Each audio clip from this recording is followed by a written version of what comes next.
cannot write. First, you think of No, those no. sentences and the words. But why to do that? Why to do that? At present, the mind is filled with feeling thoughts of impurity, and as we contemplate and reflect, oh, then the mind will pick up uh, the purity of the mind, and then it will start thinking. Then the mind will not dictate the intellect. So, in modern coaching, in American life, we there is a model which is known as work. V A R K. Okay. So it's abbreviated acronym. So now this work model has been practiced by the Eastern wisdom for the last 10,000 years. What is this we? We means video, lesson, direct learning. We normally means the video, but it means that it is a direct learning. It's a direct learning. That is the meaning of the we. So, direct learning, here we say satsang. You have to interact continuously and regularly with the teacher. So, that is what is known as the we. A means the audio. I always send you the digital file. A means audio, listening, learning, plus contemplation, reflection. I listen to it and then I throw the audio. Then I ask myself, what is this? What subject? Why? Where? When? So that means the reflection. What about R? So the R means read and write, means after contemplation and reflection, I read and write.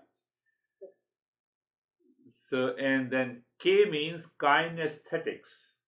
Kinesthetics means that I should have an experience. So there is a practice. Now you see that our Eastern wisdom apply this model all the time. Hmm.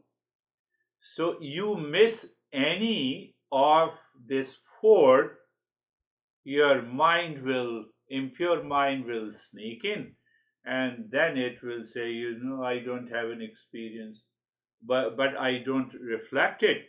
So when I don't reflect, the mind will continue to pour all those impure thoughts from the mind, from the vasana we have heard, from the sankalpa vikalpa, and then it will cause again the, oh no, it's not helping me, it's not helping me. So who says it is not helping me? It is the impure mind. Now see that. So because I did not reflect on it, but how the mind says that it is not helping me? Because the mind has picked up some thought,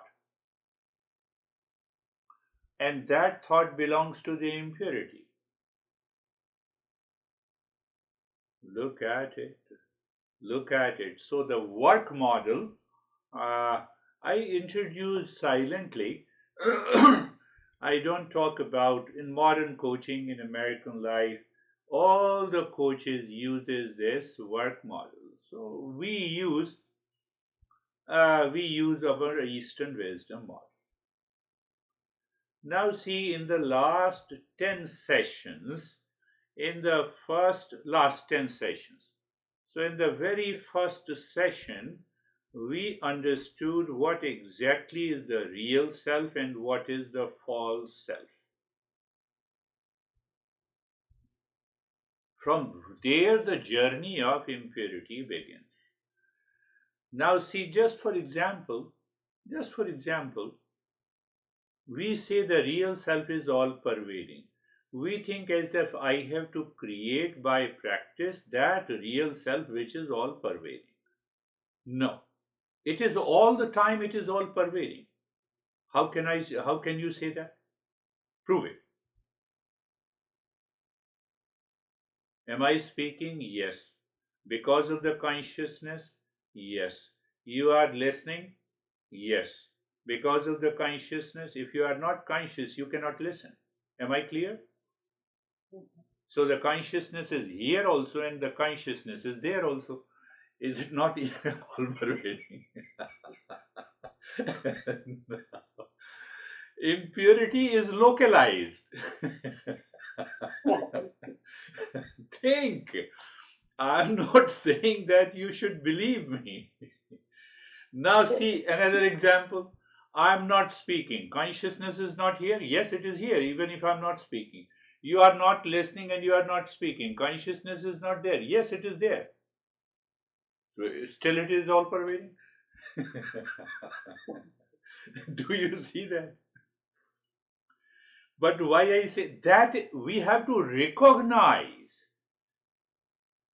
So only the purity of the mind recognizes all pervading consciousness. I make such a simple way. Look at it. I have a beautiful home. The space is not there. No, space is there. I also have a beautiful home here. Oh, so the space is there? Yeah, the space is there. The space is a common factor. Look at the perception.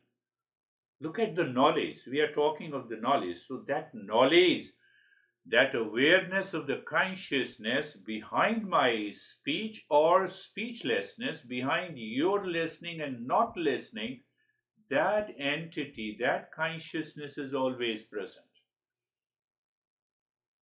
You don't create it. Knowledge do not stay in the impurity of the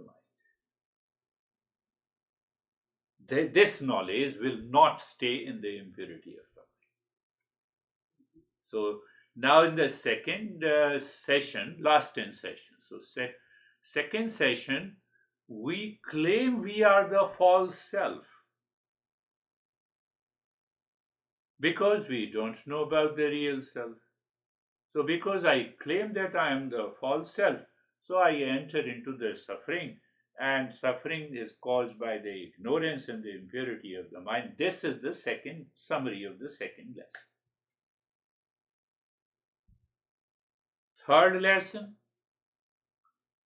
Third lesson, we discussed about that I have to reflect what we want, we don't get it. What we get, we don't like it. What we like, it does not remain forever. What we want, we don't get it. So I have to examine what exactly I am wanting. So if I am not clear what I am wanting, say for example, in anxiety, modern science and both Eastern wisdom says that what I want in anxiety, I want more and more worries. Why? In order to prevent the anxiety. It is a false notion. So that is why the medical doctor says, anxiety is unfounded worries. So the moment I recognize I don't want this worry because it is creating a vicious cycle. So the third lesson we contemplated and reflected on that what we want we don't get it. So okay, how can I be relaxed in increasing the worry? Let me drop it. What we get we don't like it. Do I have an intellect? Yes. Can the intellect think and reflect on the pain and the pleasure? Yes. I don't want to do it. I don't use the intellect. Animals do not use the intellect. So simple to understand. The animals don't have the free intellect and the free will. That is why they never shy. They are always naked. It is our intellect which makes a choice. Just one example. And what we like all the time the pleasure. Pleasure is an experience. Pain is also an experience. We are separate from both the experiences. Pain is also an experience. Pleasure is also an experience. So this is the third lesson we. Fourth lesson, does mind takes over the intellect? Does the mind takes over the intellect? Then my mind will always remain impure. It will cause unnecessary anxiety, duality, conflict, because this animal mind is impulsive in nature, instinctive in nature. It does not examine anything. Without examination, what happened? Nothing happened, calm down. So the fourth lesson we contemplated on if how the intellect how the intellect can take over the mind. You have a pet. Pet has an animal mind. It is sitting looking at you to give a bite of food. Or you stand, he also stands. But the intellect makes a choice. So I look at a person whom I dislike and I'm into anxiety. Come on, you are just looking at a person. So this is a perfect example of the mind is dictating over the intellect. The fourth lesson we covered. Fifth lesson, mastering the mind by discernment and dispassion. So we worked on that. Why to master the mind? Because of the impurity. Why to master the mind? To have a right perception. Why to master the mind? So that this mind should not cause any problem in my life. So this is the fifth lesson we covered. In the sixth lesson, we covered that the projection part, sankalpa and the vikalpa, the projection part of the mind, it projects, creates likes and dislikes, causes attachment and detachment, and then we fall into the problem. In the eighth lesson, we discussed about what are the pure states of the mind. Pure states by choice, impure states by default. Whenever pain, frustration, anger, guilt, anxiety comes in our life, they do not inform us that I'm coming. So that is why we say it comes by default. So what is default? Default is the animal mind. But for peace and happiness, I have to make a choice, and that is why we are meeting together. It is a matter of choice. You have to make a choice. The intellect makes a choice, it has a free will. So, the main message in the Eastern teacher says, come on, you see the thing as it is.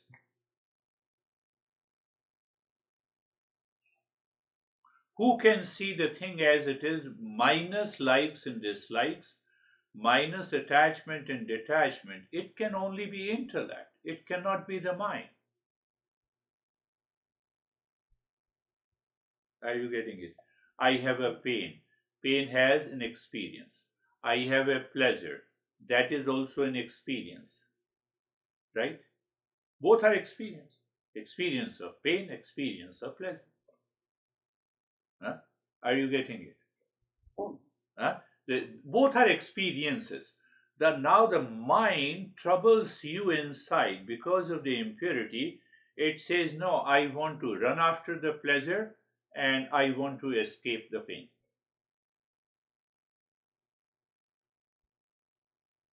So what happens to the intellect? Intellect says both are experience. What happened to me? I fell down and now the knee has a pain. Now intellect is reflecting on it. So just before that, everything was all right, but now I have a pain.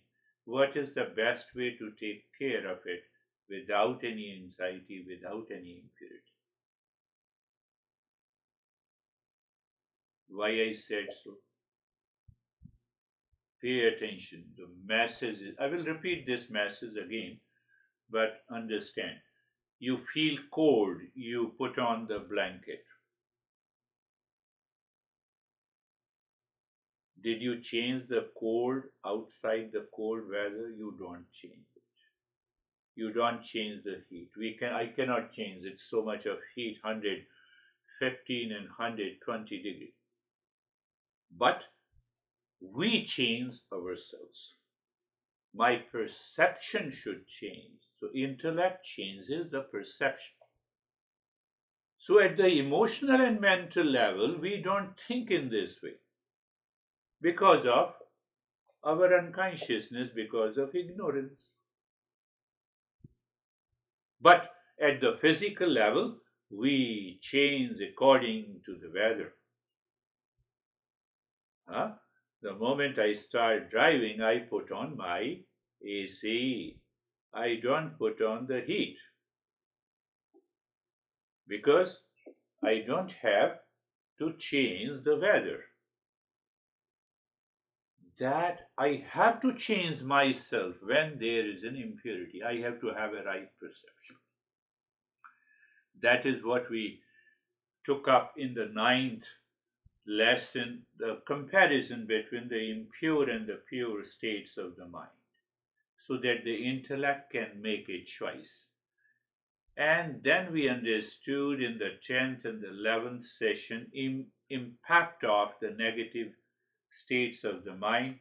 And now you will remember in the 11th and the 12th session, we took up the challenge of understanding the 6 enemies and the 6 friends. Do you remember?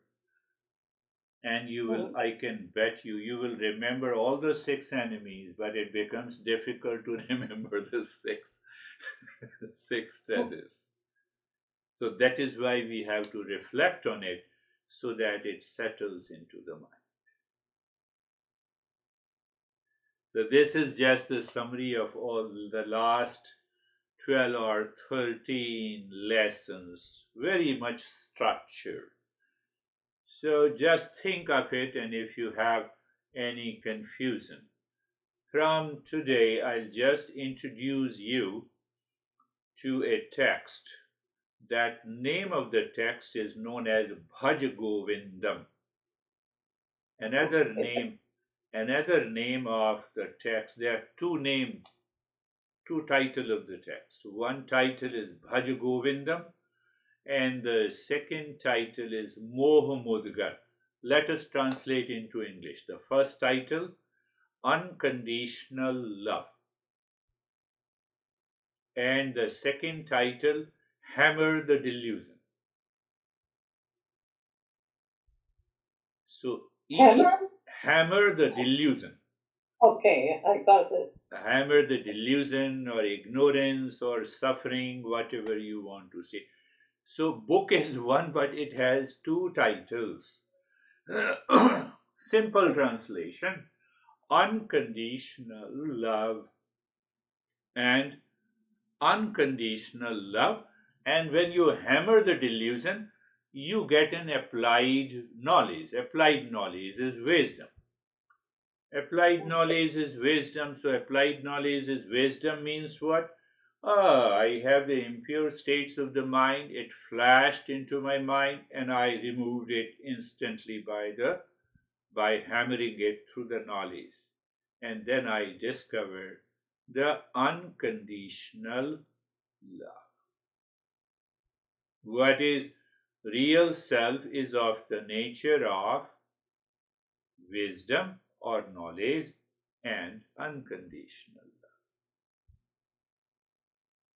So in all the Hardy there are 32 verses, and each verse is written like a poetry, and each line hammers our delusion in a very sarcastic way.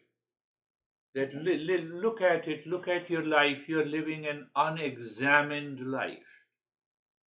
I'm talking on behalf of the master. He has written this in 8th century.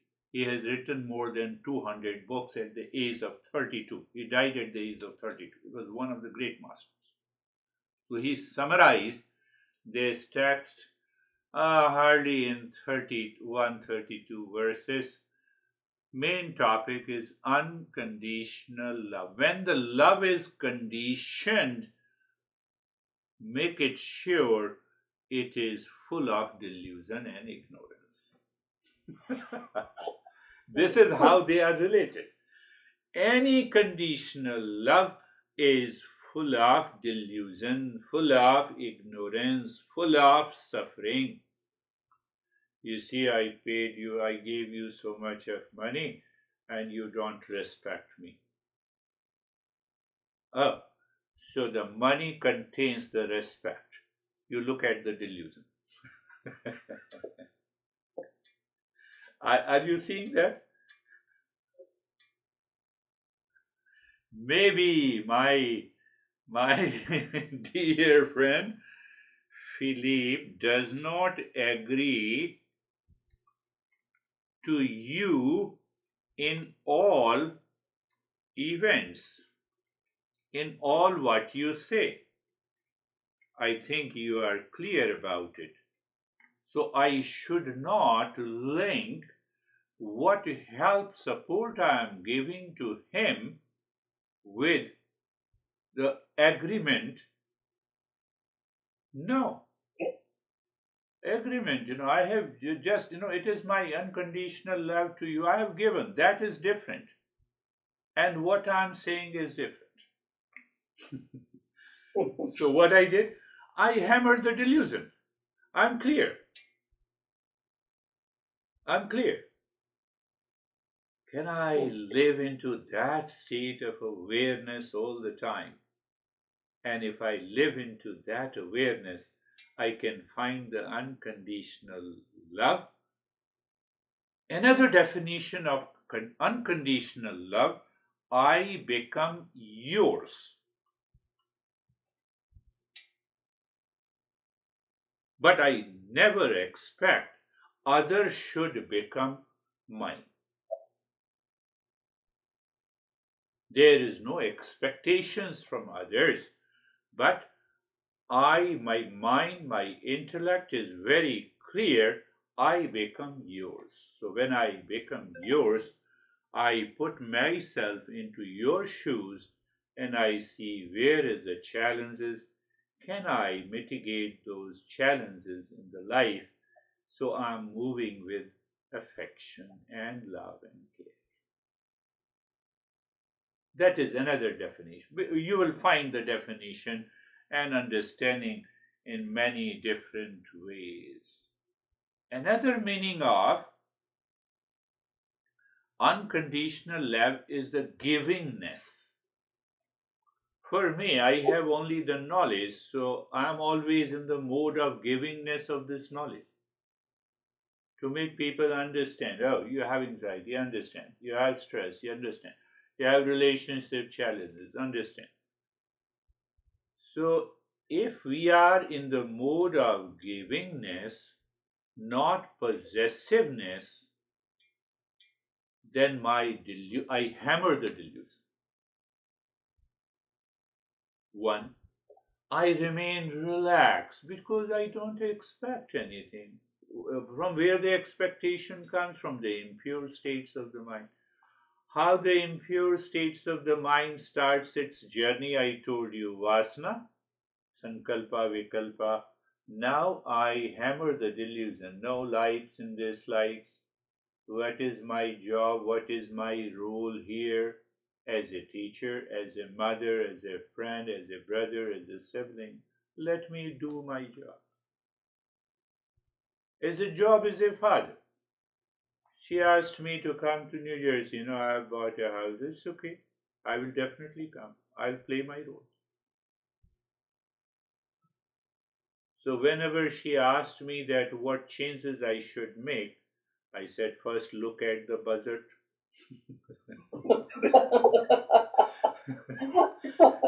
The house is beautiful. Uh, both of you. And Dan said, oh, yes, you are right, Dan. Just look at the budget first, then see what changes you are making for a luxury or for a necessity. Oh, that makes a sense. Is it necessary? So then find out if it is a necessity, you should change it. You should prefer the necessity instead of a luxury. These are needs. So then I discuss that it's a need-based desire or pleasure-seeking desire. You have to differentiate. And they both were listening to me. And yes, if I find, I will also support. So you see the givingness and possessiveness.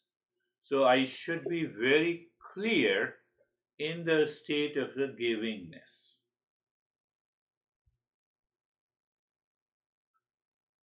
Somebody comes and he is not interested in managing his stress, and I force him learn Eastern wisdom, then I am more crazy. So I should find out the right prospect.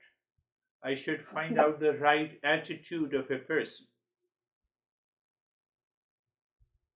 So givingness starts purifying my emotions.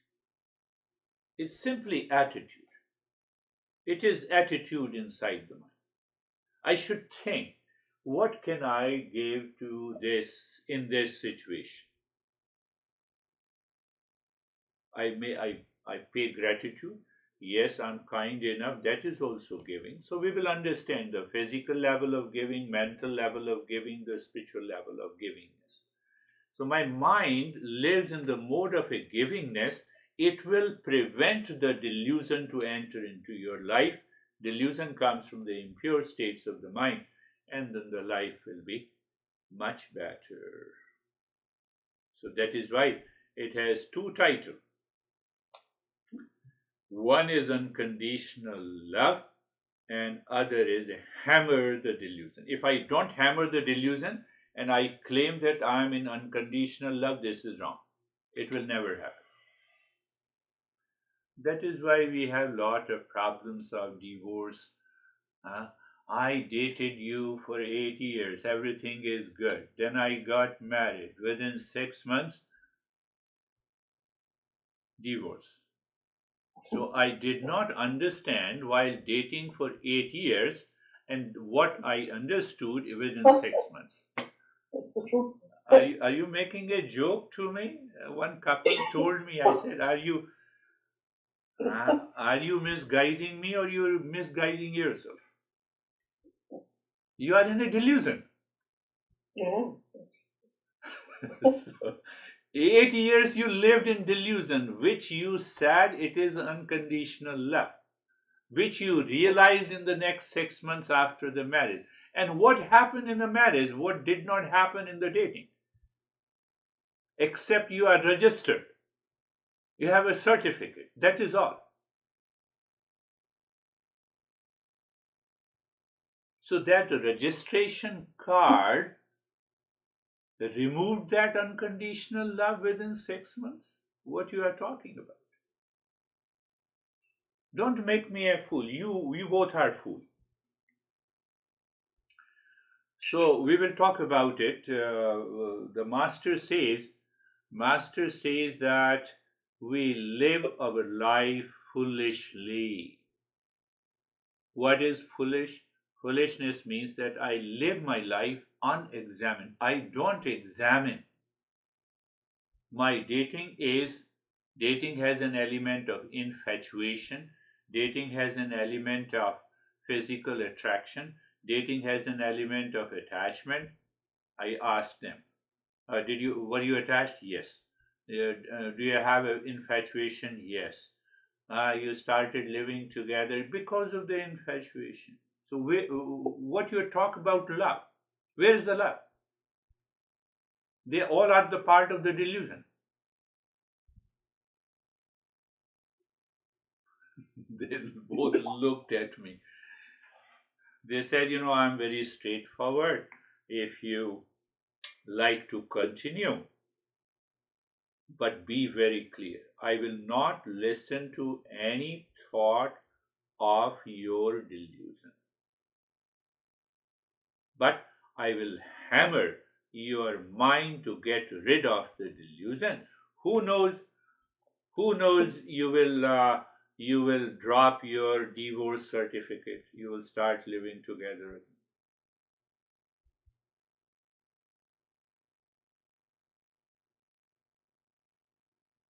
So this master gives a very deeper insight into our daily life and living. It points out that how we can understand it, and after understanding how we can apply it. The name of the master is the Shankara, one of the great masters. So what happens now? See that just for a moment, think that unconditional love, the attitude, awareness of givingness is there, not expecting, and the delusion is not there. Then what happens? That we start thinking, speaking, and acting in peace, in joy, in love, and in wisdom. But when you are full of delusion, you think, you speak, and act out of attachment, out of expectation, out of force, out of ego, and a long list. Why we destroy the relationship? By thinking, speaking, and acting to a person. Only three elements are there. The alphabets are the same. So what changes? The attitude inside, the state of the mind inside. The state of the mind, givingness, state of the mind, freedom from the delusion. It is full of wisdom. I'm not acting foolishly. No, I don't want to talk to you. Thank you very much. Please don't talk to me. Instead of fighting with someone, no, no way. You see what happens. Again, we interact with the world outside. What is the world? The world of people, world of objects, the world of time, situation, location, time, place, and objects. Only the three elements makes the entire world. Object means people and things. Time. Oh, this is not the right time to talk to him. You see, we say, oh, this is not the right situation. What is a situation? It is made up of time, it is made up of place, and it is made up of people and the thing. See the clarity. Understand the clarity. The world just made up of the three things. And then I see, is it the right time? Is it the right situation? Is it the right person? Am I into a right relationship with anyone? To say something, to speak out something, to express, that is my action. My action should not hurt me first. And if my action is not hurting me, it will not also hurt others. But how it happens? In the mode of givingness, in the mode of inner calmness and peace is maintained. I'm aware of it. In the mode of joy, in the mode of the wisdom, the life is beautiful. Life is always beautiful.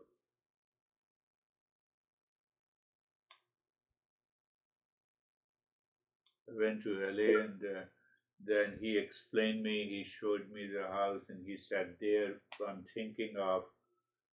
So I realized that both are talking in terms of what they want to do.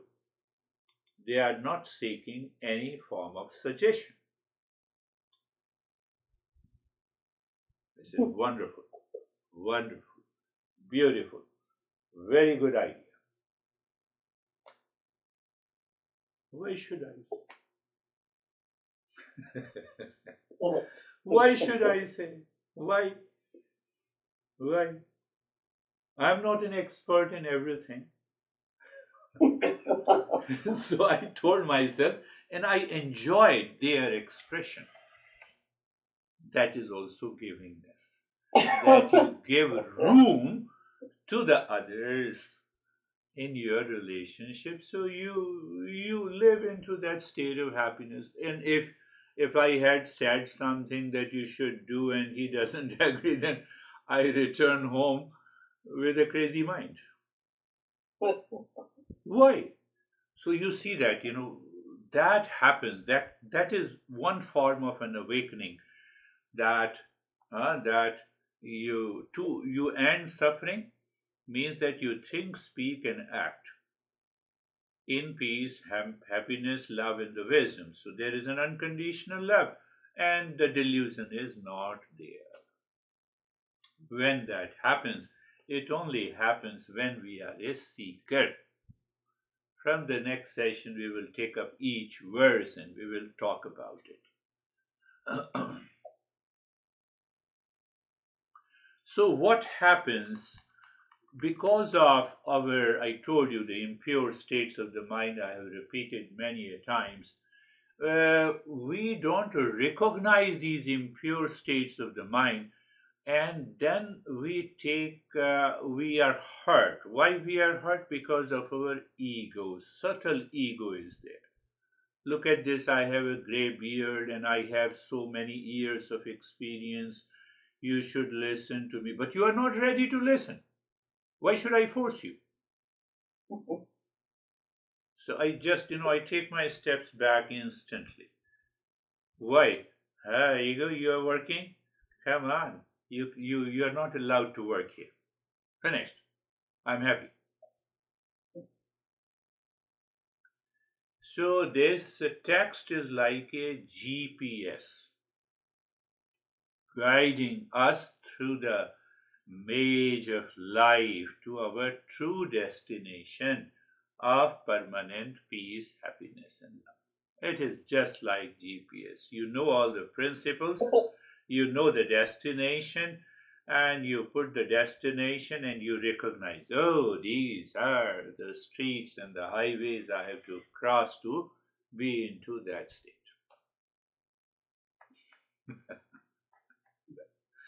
That is, it's very simple, easy, but provided I am a seeker. So I follow continuously. How I become a seeker? Remember the work. Remember work. VARK.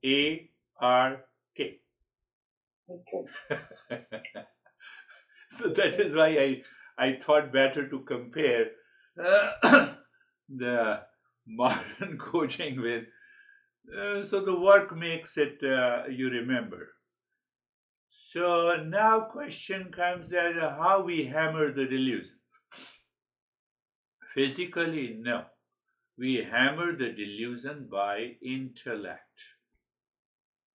And we put the mind to an unconditional love. The mind cares about emotions. Intellect cares about knowledge and understanding. Very clear to us. When we say intellect, any time from today onward, you have a sense of anxiety, awaken your intellect, and intellect should say to the mind, mind, where is your anxiety? Where is the cause? No, I experience it. Okay, you are experiencing, but what is the cause?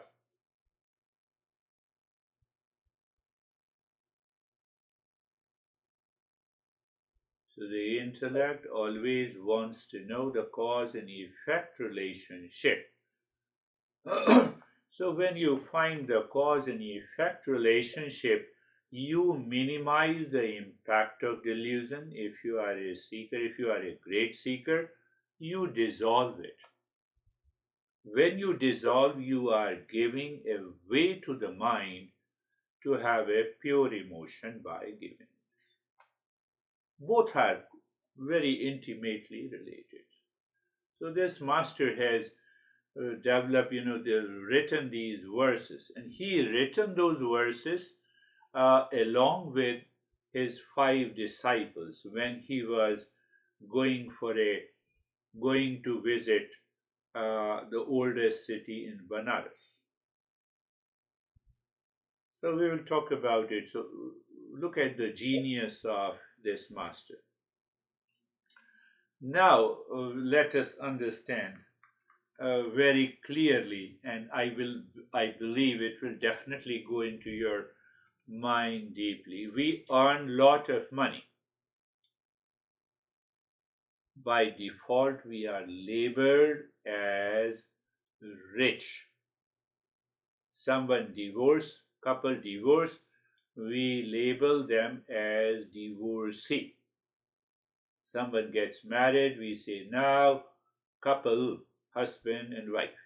You see how simple it is. Huh? No, but why you are talking? You wait. You get a degree, you are called a doctor or an engineer. You are married, you are called a husband or a wife just by default.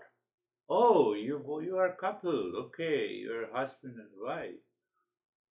Oh, look at it. I have a big mansion. Oh, by mind just picks up. Oh, he's a rich guy. Or she is a rich guy. Oh, we are sibling. Okay, so you are brother and sister. Someone is born, and then we see the couple. Oh, now you are a father and a mother. Just grandparents.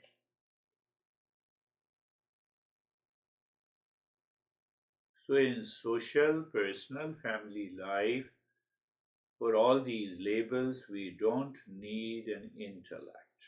It just comes by default. We know it. Impulsive nature. It is easy.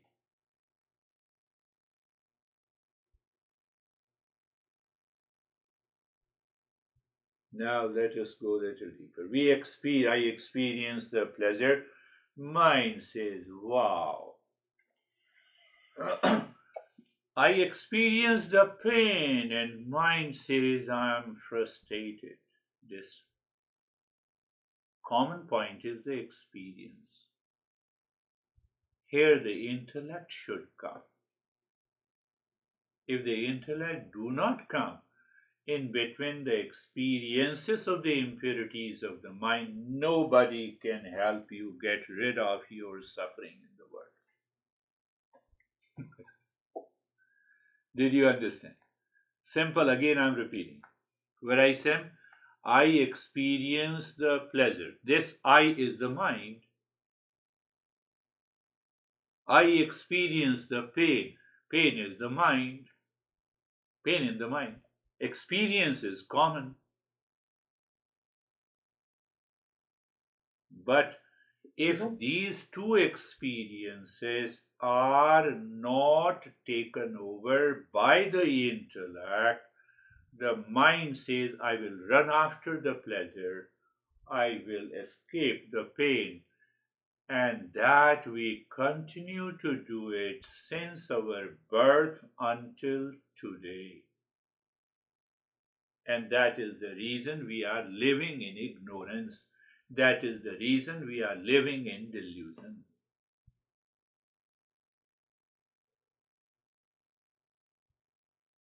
Are you getting? Are you getting? Think, think. The entire life is wasted every day. We have experience of pain or pleasure. We have an experience of frustration or calmness. So mind creates a delusion. Let me run after the pleasure. Let me escape the pain. And that is what we have been doing since our birth until today. So we are trying to deal with both pain and the pleasure through the mind, where the intervention of the intellect is required to drop that delusion. I gave you that example.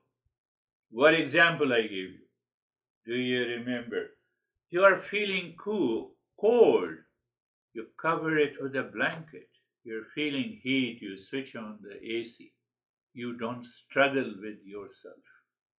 Why you struggle when you have pain or pleasure? Why you struggle when you have a guilt? Why you struggle?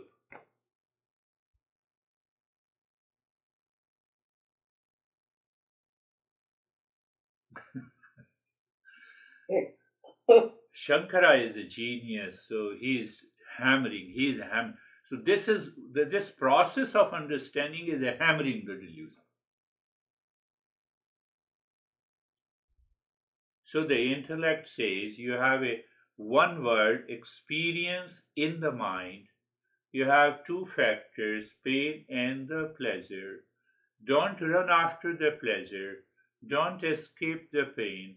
Understand the cause and effect and ask your intellect to live into that state which is not affected either by the pain or the pleasure, the same way we are not affected by the cold and the heat because we cover ourselves, or we open to the AC, or we open to the heat.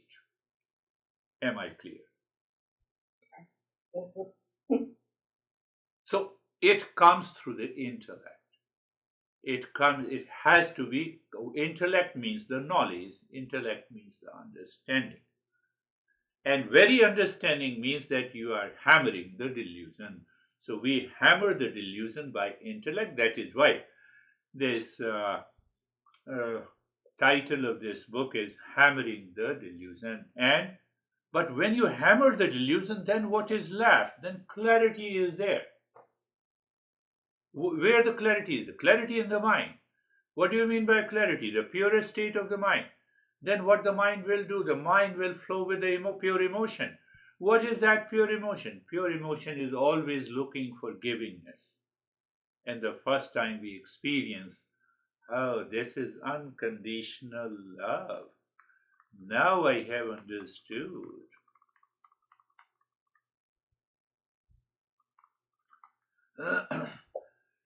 So, what is going to happen when we study each and every verse? We look into the nitty and gritty of this. We will understand, oh, so when I'm talking, you are listening, and your mind is becoming aware. Okay, this is the foolishness I had been doing. That's why I have those pain and the pleasure. Oh, let me drop it, and I'm very happy. Instant result comes. That is the beauty. So it is considered one of the greatest texts ever written on Eastern wisdom. So we will understand each and every aspect of our life. The last thing is very important. I think I talked about it before also, but for the sake of repetition, you study Eastern wisdom to study yourself. We study physics for understanding certain gadgets, certain machines which is outside. We study Eastern wisdom to study ourselves. So then what exactly is the Eastern wisdom? Is like a mirror. First time you bought a mirror and you have fixed on the dressing table, every time you look into the mirror, you don't look the mirror.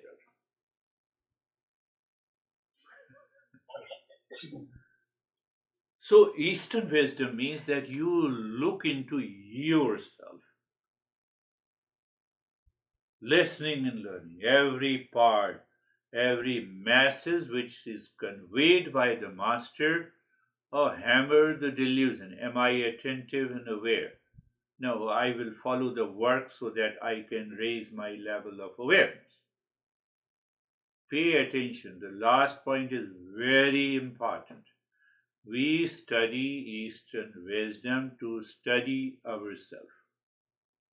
It is like the mirror is like a Eastern wisdom, and then I look into the mirror. I don't look at the mirror.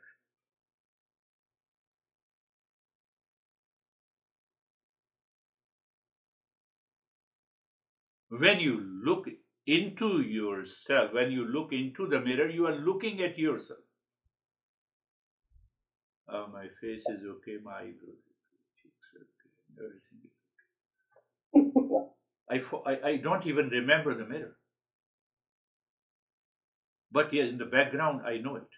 So in the background, these principles will continue to work. Mhm. And I look myself, well, I'm in peace, yes. I'm aware, yes. Anxiety, no. Reaction, no. Pressure, no. That is that is the that is the message of